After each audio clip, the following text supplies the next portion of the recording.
vient de l'époque, commence au Cameroun, à l'époque de Mbongo. C'est à l'époque de Mbongo. Et beaucoup d'armes ont été cachées. Rappelez-vous, quand on arrête Mbongo, on va faire des fouilles chez lui. Mais aussi, on va descendre avec sa fille unique, Christelle, pour aller jusqu'où? Dans le village, au fond, dans les plantations. Parce qu'ils croyaient que ces armes étaient là-bas. Or, ces armes, certaines ont été laissées vers les forêts, dans les frontières du Nigeria, mais aussi dans la Mefou à Kono.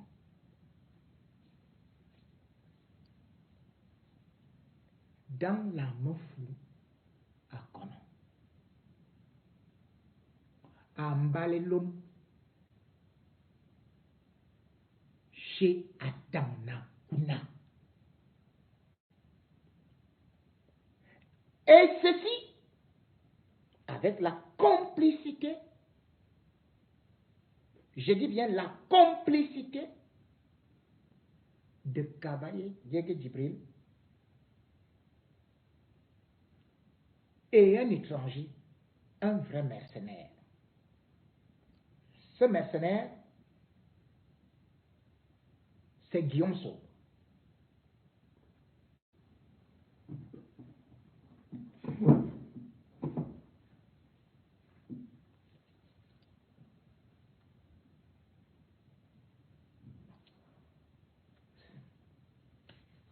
Voici ce qui se passe.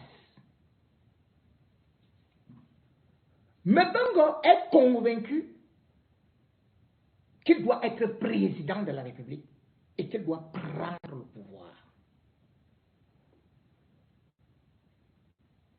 Son père est un ancien député que Biya connaissait. Et Biya, au nord, va découvrir Mbongo,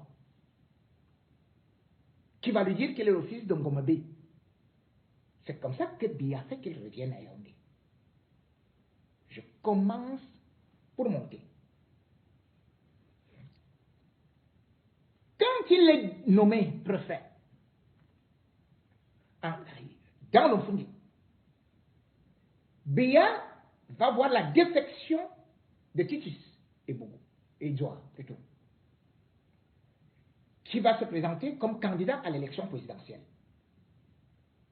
Tout le monde est abasourdi dans le gouvernement, dans la mesure où on savait que Titus était secrétaire général à la présidence, était proche de Biya. Et on se dit même que peut-être c'est Biya qui a demandé qu'il se présente. Et d'ailleurs, c'est Biya qui lui avait demandé de se présenter avant de le happer.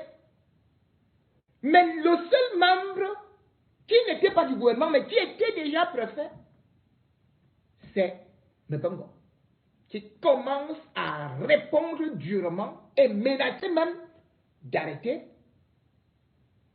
Titus. C'est donc à partir de là que Biya va trouver que voilà un monsieur qui est dynamique, que je vais prendre comme un fils, d'autant plus qu'il est de Zouékélé, dans le sud. C'est un fils. Il va le nommer directeur du cabinet civil à la présidence de la République. Même comme Chantal ne va pas supporter plus tard, il va par la suite faire que Mbongo connaisse une grande promotion. Il devient délégué général à la Sûreté nationale. Donc de 2004 à 2009. C'est lui qui s'occupe donc justement de ce qu'on peut dire des renseignements, ainsi de suite, qui fait des bulletins à Biya, qui apprécie. Biya nomme maintenant le même Mbongo, ministre de la Défense. Quand Mbongo arrive, ministre de la Défense, il est déjà gonflé à bloc. Pourquoi? Parce qu'en 2008, il reçoit déjà une médaille. La médaille de la France. C'est-à-dire que la Légion d'honneur. cette Légion d'honneur lui avait été donnée à la place Beauvau, c'est-à-dire que il y avait eu la libération des marins français dans le remorqueur Sanguinite ou quelque chose comme ça. Vous vous souvenez de cette histoire-là?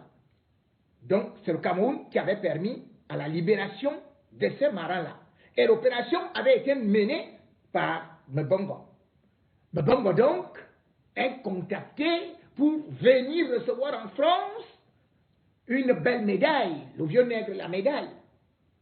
Il obtient bien évidemment l'autorisation de Paul Biya, qui va arriver, qui va lui dire de partir, et tout. Bon, il n'y a pas de souci.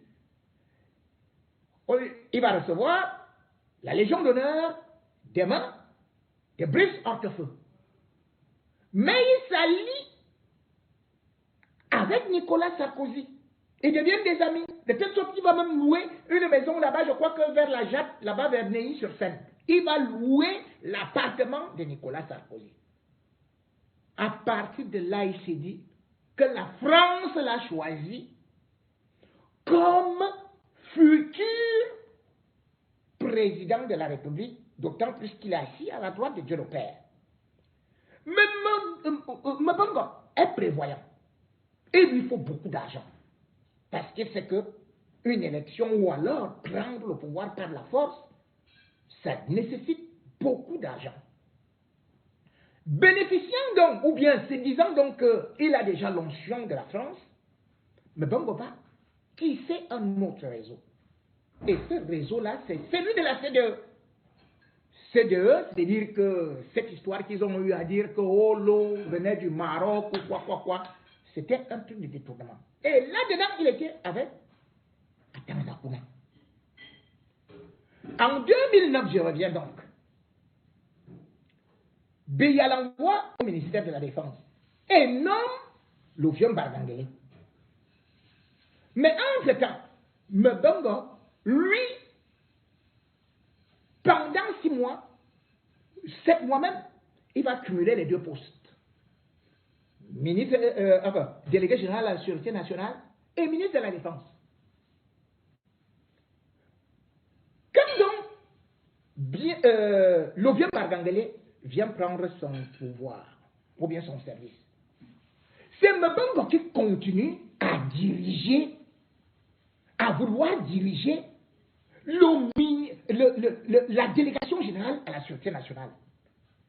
Mais le vieux Bardangele, sachant que c'est le fils de Biya, ne veut pas de pression ou bien de friction. Boko Haram, pendant ce temps, ne s'occupe que du Nigeria.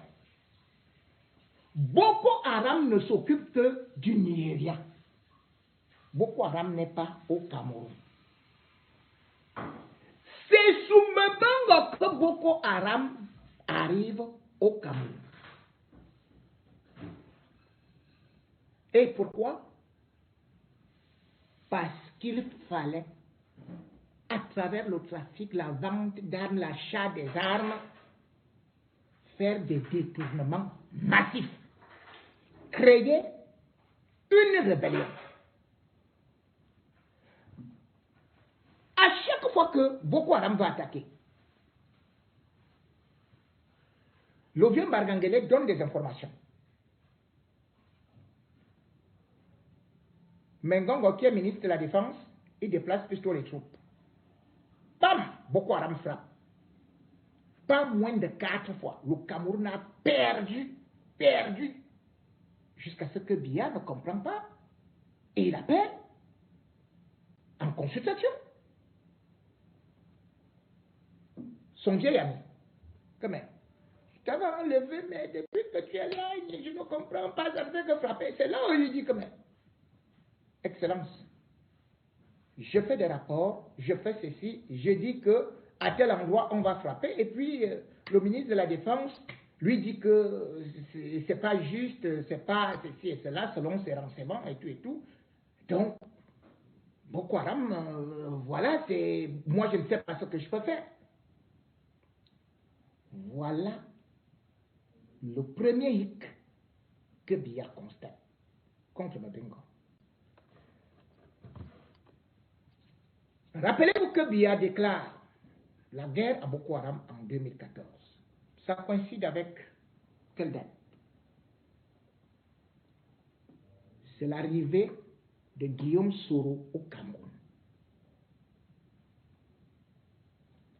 Guillaume Soro arrive au Cameroun sur l'invitation de Mbengue, qui fait croire à Paul Biya que il a toutes les solutions pour combattre Boko Haram.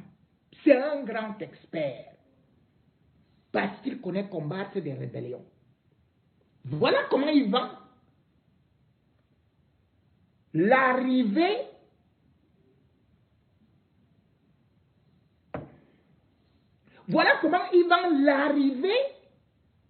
de Guillaume Soro au Cameroun à Biya. Guillaume Soro atterrit au Cameroun. Là où aucun opposant, aucun groupe parlementaire à part le RDPC monte. La seule personne qui a été autorisée à monter, c'était qui? Guillaume Soro. Au perchoir. Nous sommes le 11 juin 2014. Les députés du SDF, le groupe parlementaire, crient au scandale. Mais ce monsieur a déstabilisé la Côte d'Ivoire. Mais qu'est-ce qu'il vient faire sur le perchoir du Cameroun? Guillaume Soro va faire un discours dont je vais vous lire quelques extraits. Il va dire ceci. Oui, comme Martin-Paul Samba et Dandé Mbita furent rebelles contre le colonialisme allemand ici au Cameroun, je le suis devenu. Donc il dit que, comme Martin-Paul Samba et consorts, ils ont combattu les Allemands, c'est comme ça que lui aussi il est devenu rebelle contre le colonialisme allemand. Il poursuit. Comme Ruben Oumyobe, Félix Moumier et bien d'autres furent rebelles contre le colonialisme français ici au Cameroun, je le suis devenu. Vaincre Boko Haram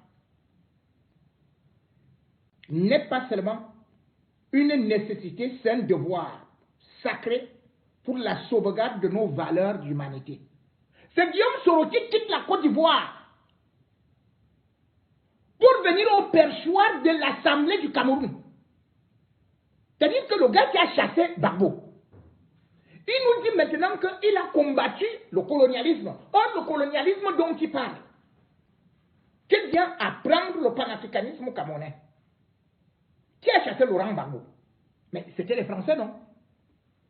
Qui sont venus installer Guillaume Soro et Ouattara. Guillaume Soro a donc créé la rébellion avec le soutien de l'armée française. Tout le monde le sait. Et il vient comparer sa lutte à celle de Oumyobe, de Félix Moumier, qui, eux, poursuivaient les Français, chassaient les Français. Moumier n'a jamais été installé par la France, ni Oumyobe. Jamais. Les Occidentaux n'ont pas bénéficié de la cote du soutien logistique de l'Allemagne. Il a fait ce discours au Cameroun pour montrer comment il était le plus grand panafricain, panafricaniste, panafricanissime. Et surtout, il vient combattre Boko Haram. Vous voyez bien, Boko Haram, nous sommes en 2014. C'est le président de l'Assemblée. Il a d'ailleurs insulté, dénigré Ouattara, mère et père.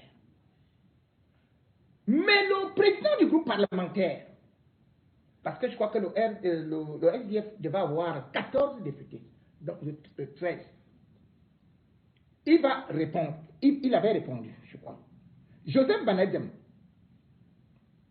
le président du groupe parlementaire, avait dit ceci. Plus de 1000 Ivoiriens sont en exil et plus d'1 millier de personnes sont voilà, emprisonnés, dont les rivaux de Guillaume Soro. Guillaume Soro a le sang dans les mains. Depuis l'adolescence, il s'est toujours illustré par la rébellion et il vient au Cameroun pour enseigner la rébellion. C'est pour cela que nous avons déclaré Guillaume Soro personne non grata.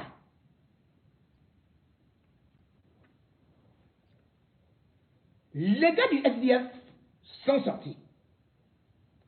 Sauf que ce qui va se passer, c'est que Guillaume Soro n'est pas rentré. Il est venu avec Atanakuna dans la Meufou à Kono, à Yaoundé. Et Ngongo les a rejoints avec sa clique-là, le colonel Mboutou. J'ai dit à Mbalédon, vous êtes venu, vous dites que vous voulez voir Biya, vous avez déjà parlé de Boko Haram sur le perchoir. Vous vous retrouvez à la Meufou à Kono. Et pendant la nuit, vous faites des réunions. Et ces réunions, justement, c'est ça d'ailleurs qui va amener le type de Mbengo en prison. Puisque regardez, qu'est-ce qui s'est passé? Depuis le départ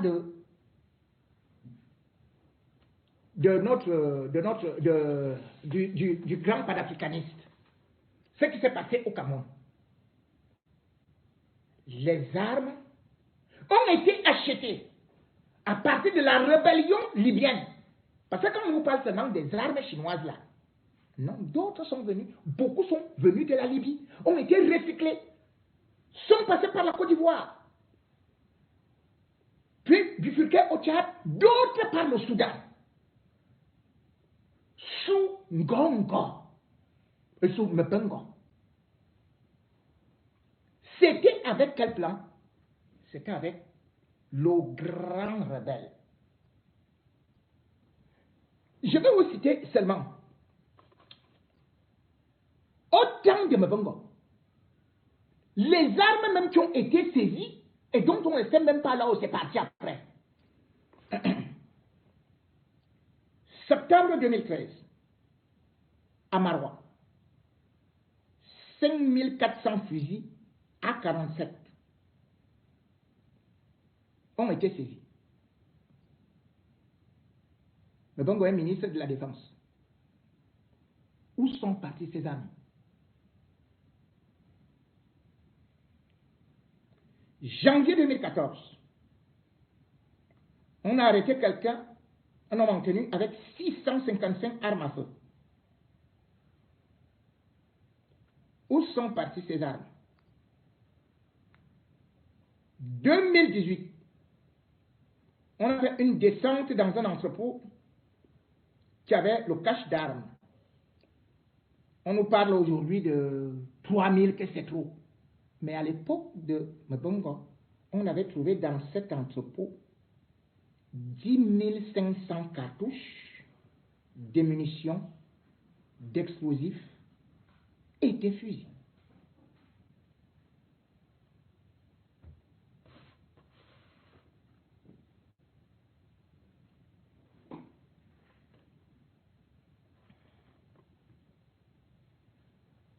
Le Cameroun était à l'abri de certaines déstabilisations.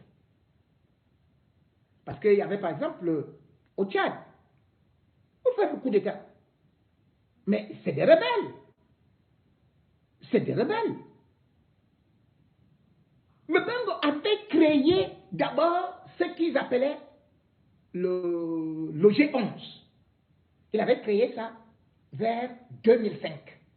Le gars s'est préparé à venir au pouvoir et il s'est dit il va arriver par tous les moyens et c'est donc Guillaume Soro qui venait lui montrer ce qu'il faut pour arriver au pouvoir.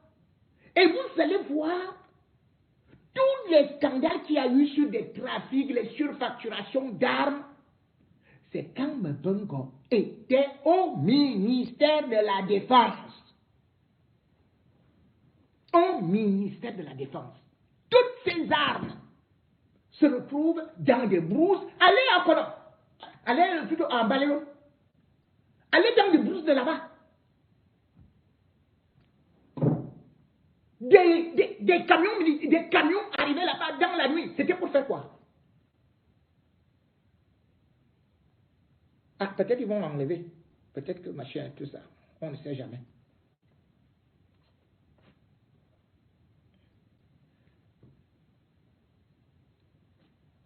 Je ne le dis pas pour accabler.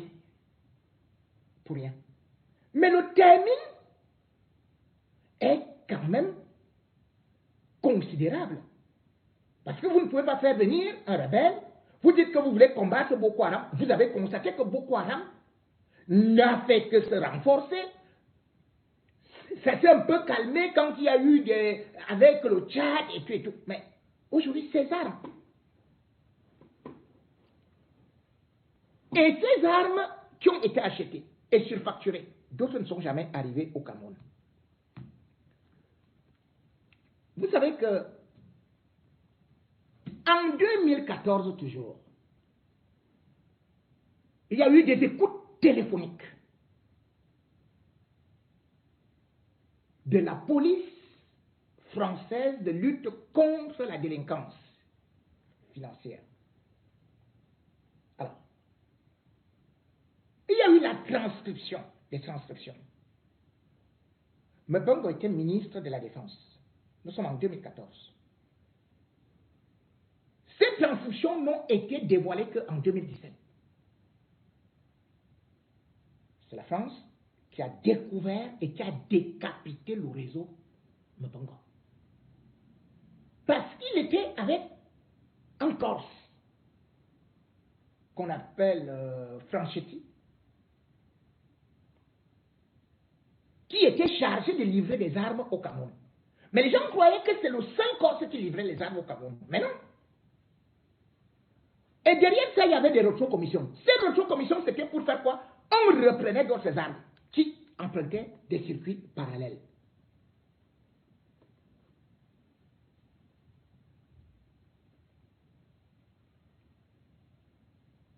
On a donc écouté Mbongo. On a écouté tout ce qu'il disait avec Franchetti. Et d'ailleurs, on a aussi écouté même Soro. Celui qui était chargé souvent des transactions, c'est-à-dire que chaque année, Mbongo prélevait 10 millions d'euros pour acheter seulement des tenues militaires auprès de Franchetti, parce que 20 millions, plutôt 20 millions d'euros par an. Et l'argent venait de quoi là? De la SNH. Parce que l'argent, généralement, c'est hors budget de la SNH. Et un autre argent venait du trésor public. Donc, Mbongo pouvait faire tout ce qu'il pouvait faire, tout ce qu'il voulait. Il pouvait financer n'importe quelle rébellion. Et cet argent repartait dans les comptes offshore.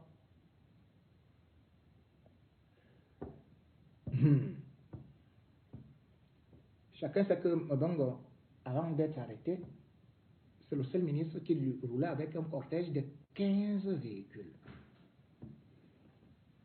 15 véhicules. Mais ce que nous allons constater ici, c'est que Mbongo sera justement, enfin, l'un des hommes des bras droits de Mbongo sera arrêté en France, je crois, en avril 2016, le 6 avril 2016, par justement l'Office central pour la répression de la grande délinquance financière, c'est-à-dire au colonel Mboutou, qui avait des espèces sonnantes et trébuchantes. Mais Mbongo va faire qu'on le libère parce que le gars, il avait, je crois, un passeport diplomatique. Et il était déjà, je crois, ou là, je crois qu'il était, dès que Biya a eu le rapport de la France, c'est la France qui alerte Biya, qui a le danger. C'est pour ça que Mbongo est exfiltré, c'est-à-dire qu'envoyé au ministère des Transports, en attendant que les enquêtes se fassent progressivement et qu'on puisse le coincer. Mais en ce temps, on arrête donc le lieutenant-colonel Mboutele. Je crois à cette époque-là, il avait une cinquantaine, hein, il avait 50 ans. Un richissime. Mais c'est lui qui s'occupait du budget du matériel de notre armée. Donc, si nous faisons donc un résumé de ce qui s'est passé, vous allez voir, je vais chercher quelques petits trucs où vous allez voir les consortiums. Là où Mbongo est parti avec le Cameroun et la déstabilisation qui va arriver ne va profiter que à Mbongo. Parce que Biya a laissé agir cet homme très très longtemps. Et vous ne pouvez pas couper toutes les métastases. Il a pris de l'avance. Là où est Mbongo, il est prêt. Mais vous allez voir. Il est prêt. Et dans tout ça, ils étaient avec quelqu'un d'autre. Vous ne pouviez pas l'imaginer. Amugo Belinga. Mbongo a été condamné à 30 ans de prison. Vous croyez que Mbongo, avec tout l'argent qu'il a là, peut passer 30 ans en prison, peut passer son temps à dormir là, alors que c'est la première condamnation et il a 7 affaires. 7 affaires, c'est-à-dire que minimum, ça lui fait minimum qu'il aura. C'est 100 ans de prison. Si on va joindre toutes les condamnations, ça va faire 100 ans. Quelqu'un qui a des milliards, qui a des armes en brousse, qui sont enterrées à gauche, à droite, qui a des caches d'armes, vous croyez qu'il va laisser? Ah non. Ce n'est pas possible. Parce que le réseau extérieur est également fort. Parce que je vous ai dit que la ligne de crédit qu'il avait eu à ouvrir pour des armes chinoises. Vous savez qui vient lui parler, qui vient mettre la puce à l'oreille de Biya? C'est le vice-président de 2 consortiums. Qui vient dire, mais on a des commandes qu'on ne comprend pas très bien. C'est-à-dire que le 7 août 2015, Biya va recevoir, comment on l'appelait Wang Ling, vice-président de Polytechnologies et Polygroup. C'est-à-dire que c'est des structures qui sont spécialisées dans c'est chinoises qui sont spécialisées dans la commercialisation des armes de guerre, hélicoptères et machin et tout ça et tout. Qui vient donc voir Biya. Parce qu'il y a un problème sur un crédit que le Cameroun avait pris. 193 milliards auprès d'Exim Bank pour l'achat des armes. Et quand il vient parler à Biya, Biya se rend compte que Mbongo ne lui dit pas des vérités. Bien plus encore, Biya va se rendre compte que il avait accepté que Mbongo punisse quelqu'un qui avait envoyé des vrais rapports à Biya, qui était attaché militaire, qui avait été nommé attaché militaire en Chine. C'était le contre-amiral ou bien l'amiral. C'était le contre-amiral Jean-Pierre Sola. Quand il va faire le premier rapport à Biya, parce que Mbongo va demander que, allez, ceci et cela, insubordination et tout, il envoie un deuxième rapport à Biya. Nous sommes en décembre 2013. Mbongo, qui tout ce qu'il disait, Biya va obtenir que un contre-amiral soit révoqué pour insubordination. Alors que le gars disait que, mais, les armes dont on parle même là, on ne m'a même pas soumis le projet. Moi qui suis spécialiste, et moi qui suis supposé de savoir si les armes sont bonnes, si elles sont livrées ou si elles ne sont pas livrées. Allez, le bon avait coupé sa tête. Parce que c'est quelque chose qui, il avait commencé ça en 2011. Et il le faisait progressivement. Les armes entraient au Cameroun. Mais dites-moi, quelqu'un a été ministre de la Défense de 2009 à 2015. Vous savez ce que ça veut dire? Qui pouvait contrôler ces armes-là? Les petites choses qu'on arrêtait là, c'était rien du tout. Parce qu'ils ne voulaient pas mêler tout le monde. Mais combien d'armes il y a au Cameroun? Et quelle était la nécessité de faire venir Guillaume Soro? Que d'ailleurs, le même matin, Nakuna et Mbongo sont partis rencontrer au Mali.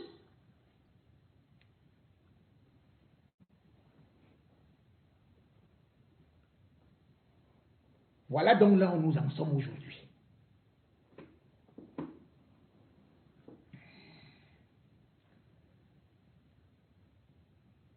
Des armes achetées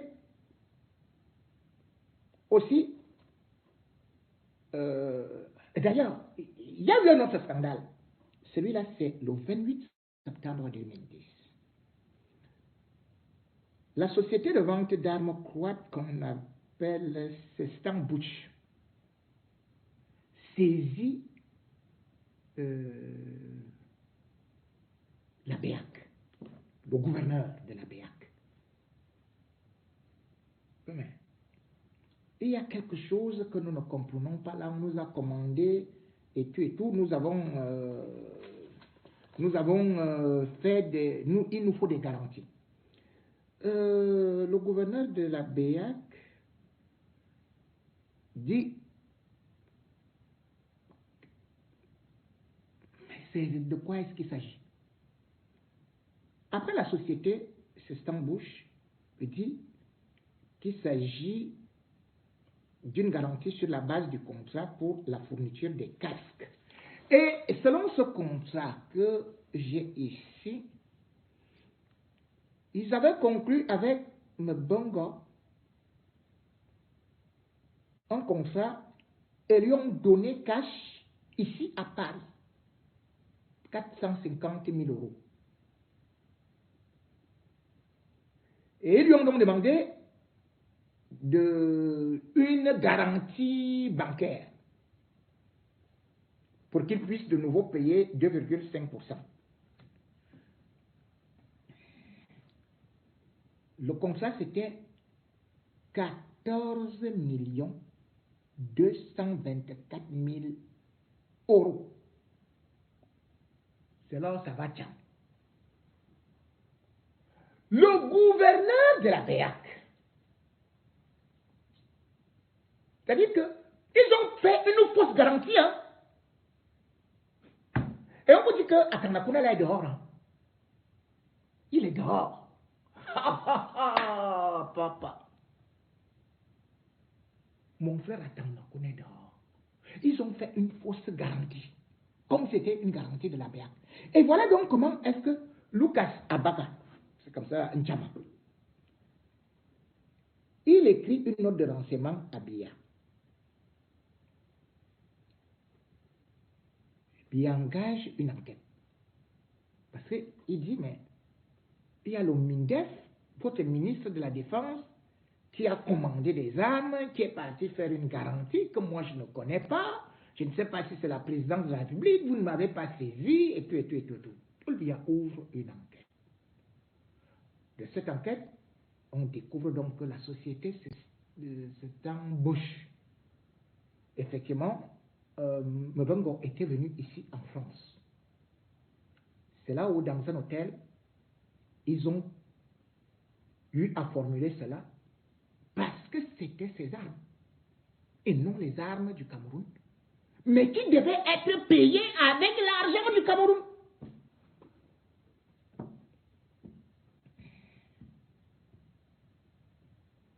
Ils étaient contents, ils étaient présents lors de cette réunion. Benjamin Ateba, commissaire de police et secrétaire particulier de Mbongo, était présent. Léonard Maxime Mbangi, chargé d'études de Mbongo, étaient présents. Patrick Eyefa, un soi-disant homme d'affaires.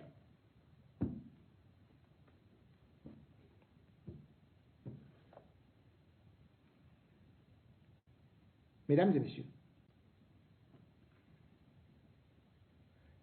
rien que les armes qui entrent au Cameroun, qui sont entrées au Cameroun au temps de Mbongo, selon le Conseil économique, social et culturel de la Commission de l'Union africaine, on parle de 120 000 armes,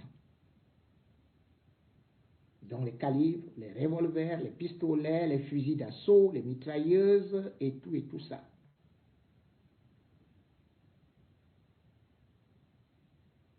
Où était Atanganji,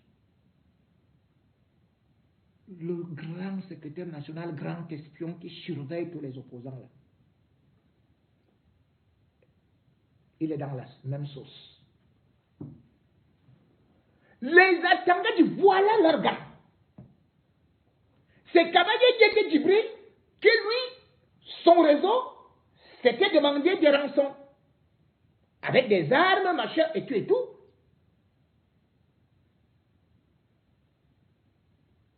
Atanganji, comment se peut-il qu'Atanganji soit toujours au gouvernement avec de tels scandales, des rapports qui ont été faits? Comment ont-ils pu faire? Vous vous rendez compte que depuis l'indépendance, mais est-ce que vous avez vu un autre parlementaire quitter même la France, même l'Afrique, pour venir faire un discours au Parlement camerounais, au perchoir? Seul Guillaume Soro l'a fait. Seul Guillaume Soro l'a fait. Il avait quelle expérience? C'est un démocrate dans un pays qui était stable. Aujourd'hui, les armes sont à gauche et à droite. Nous sommes devenus comme la Libye. Les armes circulent partout. Parce qu'il avait beaucoup d'argent. Quand vous entendez que les trucs entrent là à Yaoundé, vous croyez que c'est des blagues? Les armes sont pleines à Douala. Et vous savez ce qui s'est passé en Côte d'Ivoire. Lorsque ça a fait là-bas, boum, première des choses, qu'est-ce qu'il y a eu? Les prisonniers sont sortis. Les prisonniers sont sortis.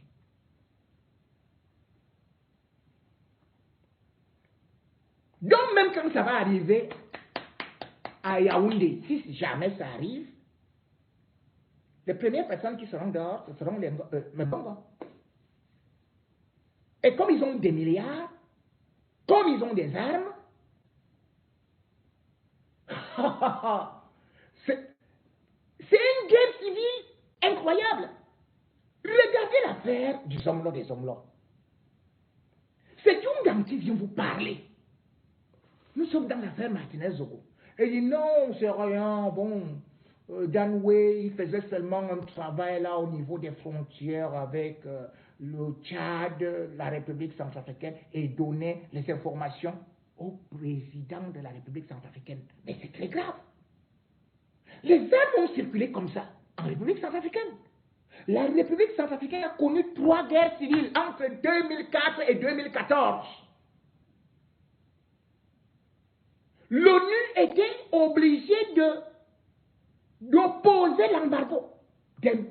Embargo contre la vente d'armes en République centrafricaine. Nous sommes en 2013. Vous croyez que les armes qui ont circulé en République centrafricaine sont même le 10e des armes qui sont actuellement au Cameroun?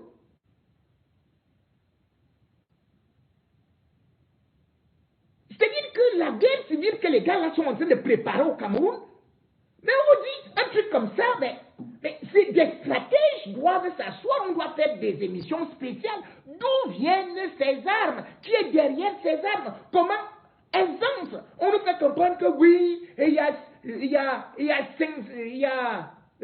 520 routes, des armes entrent dans le triangle de la mort et tout ça. Quel était le but d'Amougou?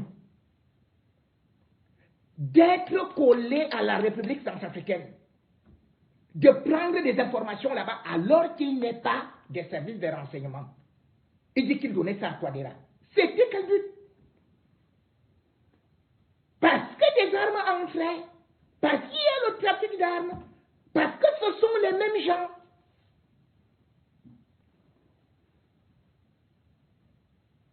Un civil?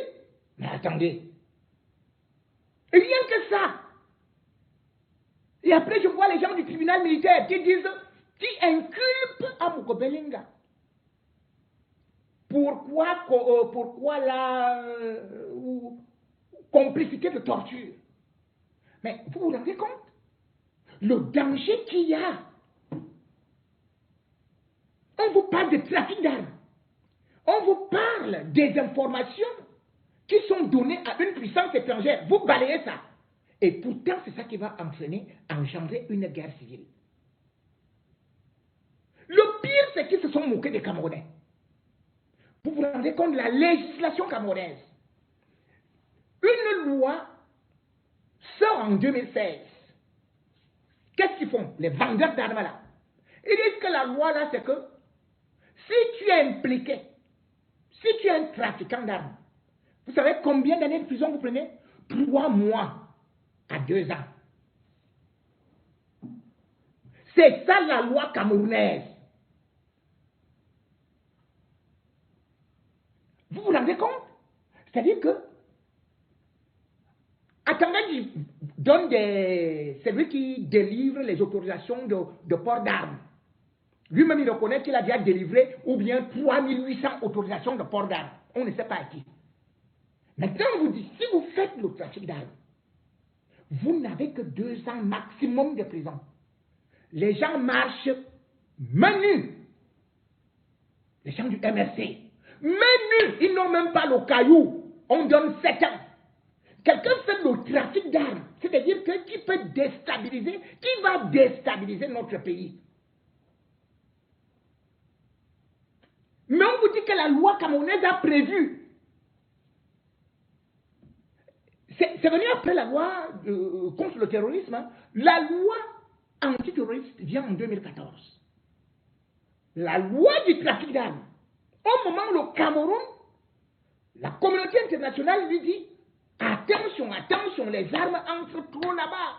Ça entre trop. Faites quelque chose, faites quelque chose. Le Cameroun sort une loi unique à vous dire que le trafic d'armes, c'est rien, même si on trafique là. Mais...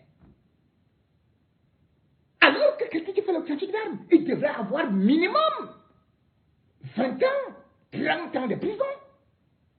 Mais au Cameroun, on vous dit que quelqu'un qui marche bras ballants, quelqu'un qui a été pris chez lui, du Bounissac a été pris chez lui, il n'a même pas marché. Il a 7 ans. Mais ceux qui vendent les armes pour déstabiliser notre pays, ceux qui sont partis chercher des rebelles pour venir les placer au perchoir, pour venir apprendre, pour venir... Les rébellions qui se sont passées en Côte d'Ivoire, on vient les apprendre au Cameroun. Le Cameroun est devenu une passoire.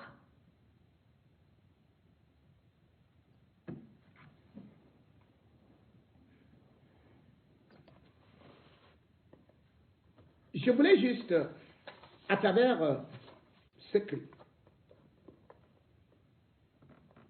lancer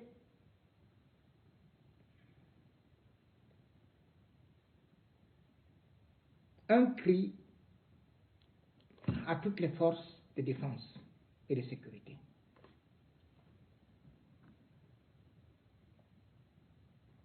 Ça ne sert à rien de contrôler seulement les taximens pour les 1000 francs, 1000 francs, 1000 francs, 1000 francs. Lorsque la guerre va éclater, parce que vous passez le temps à regarder s'il y a 1000 francs dans le dossier, vous serez d'abord les premiers au front.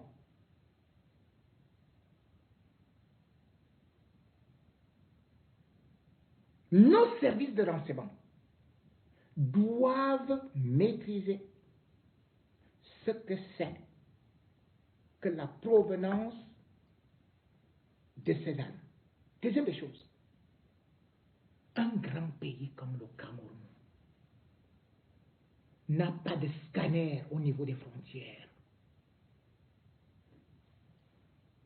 Vous êtes même formé dans des trucs sécuritaires.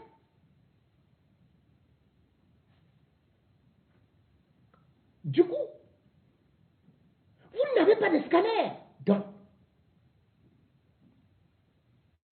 les trafiquants d'armes se déguisent en nomades, en commerçants. Ils prennent des armes, ils mettent dans des sacs, soit des milles, soit des riz. Même sur des motos. Attendez, je vais vous montrer. Vous allez voir.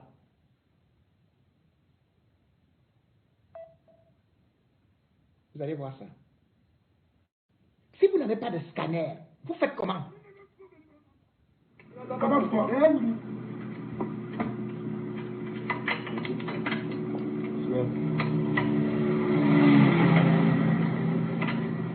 Je vais poser la question. Eh monsieur, comment vous vous appelez? Comment tu t'appelles? Issa. Et toi? Hein? Quoi? Mamoutou. Monsieur, levez-vous. Levez-vous. Venez pas derrière avec là.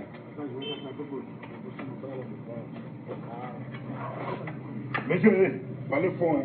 Je vous ai déjà pour vous, je n'ai pas pris parlez fort. Monsieur, comment vous vous appelez?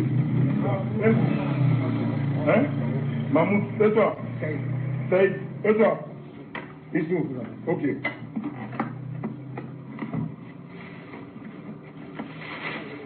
Faut filmer à la fin. Et je vais pas laisser tout ça. Mais c'est qu'on rentre filmer. Non, tu peux filmer.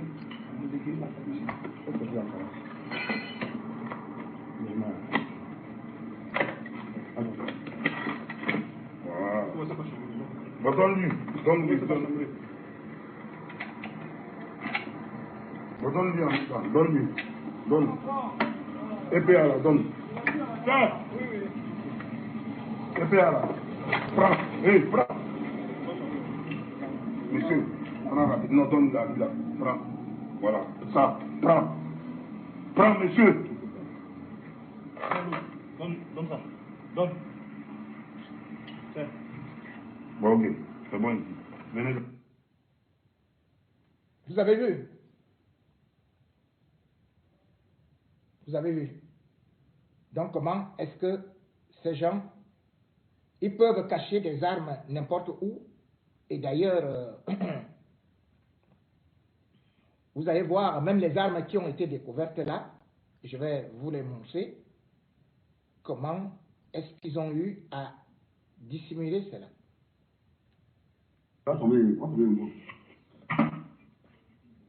Et voilà. Ça va tomber,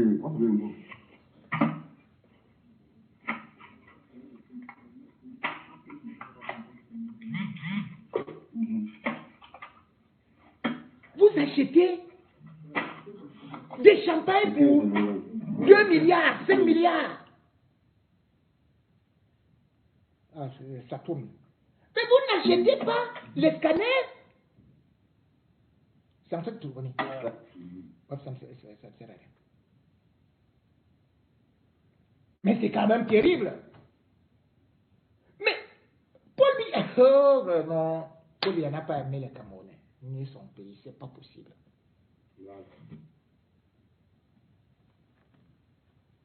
Et aujourd'hui, il faut voir. Ils sont en train de vider nos pays. Chacun en train de partir. Ils envoient chacun. Et regardez, leur argent va où? Leur argent prend aussi la direction de l'Afrique de l'Ouest. Afrique de l'Ouest. Où ils ont eu à faire leur machine de terrorisme, de trafic, de ceci et cela, et tout, et tout, et tout. Ils prennent des passeurs, comme vous avez vu dans l'affaire du comte amiral Fouda. C'est des passeurs. On vous dit que tel nombre de milliards, c'est parti du Cameroun, c'est parti en Gambie, pour aller c'est parti du Cameroun pour aller atterrir au Sénégal, en Gambie, et tout, et tout. Regardez, ici. À l'aéroport international de Yaoundé-Simanen, les douaniers viennent de mettre en échec un réseau de présumés auteurs. d'évasion financière, alors qu'une mallette contenant une forte somme d'argent, dont le montant déclaré par son détenteur, un certain Badara, de nationalité sénégalaise, était de 5 millions de francs CFA, les douaniers ont exigé de voir tout le contenu de cette mallette, lequel allait laisser voir que le montant était plus élevé, celui-ci étant en réalité de 75 millions de francs CFA au moins. Autorisé à ne quitter le territoire camerounais qu'en possession du montant permis par la réglementation en vigueur, M. Badara, qui se présente comme un homme d'affaires, devra justifier l'origine de ces fonds. Depuis lors, des investigations supplémentaires ont été menées, lesquelles ont permis de faire le constat de l'existence d'un réseau chargé de convoyer de l'argent du Cameroun pour le Sénégal avec des ramifications jusqu'au Maroc. Dans cette opération, l'épouse d'un ex-prisonnier de l'opération Épervier est citée dans l'enquête. Le modus operandi est celui dit des mules. Sous des prétextes divers, ces personnes arrivent au Cameroun et se chargent dans un premier temps de faire des transactions du franc CFA de l'Afrique centrale en franc CFA de l'Afrique de l'Ouest. Outre cette démarche en transfert d'argent, le recours à l'aéroport est aussi fait au vu des montants d'argent considérables mis en jeu. À l'heure qu'il est, le montant de ce trafic porte sur plusieurs millions de francs CFA, voire des milliards de francs CFA. Il est donc question de l'interpellation des complices de M. Badara, lesquels se trouvent au Cameroun et à l'extérieur du Cameroun.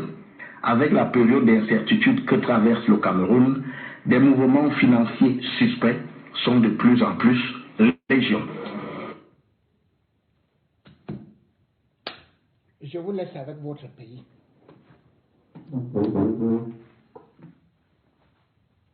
Merci de m'avoir écouté à jeudi, quand il sera à 19h à Paris, à Yaoundé. Et puis aussi samedi, 18h, pour les dossiers noirs du samedi soir. Au revoir.